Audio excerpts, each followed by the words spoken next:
Beautiful goodbye. Actress na si Barbie Fortesa inanunsyo sa kanyang Instagram post ang kanilang hiwalayan ng partner na si Jack Roberto. Having you in my life was the happiest I had ever been. 7 wonderful years, a lot of laughs, a lot of ramen, and so much love.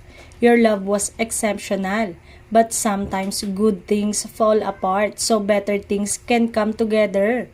Wika nito sa kanyang post. Beautiful goodbye at Jack Roberto. Thank you for loving me the way you did. I am excited for what's to come for both of us. You take care of yourself. May you find the love you deserve. Dagdag pa niya. Sa huli, hiniling ng aktres ang pag-unawa mula sa kanilang mga fans. Samantala, nauna nang napansin ng mga netizen na walang photo si Jack Roberto na kasama si Barbie Fortesa at ang pamilya nito noong Christmas Eve. Kaya may mga nag-isip na agad na break na ang dalawa. Idagdag pa na wala silang sightings dito mga nakaraang araw at ang last post ni Jack sa kanila ni Barbie noong December 3, birthday pa ni Jack.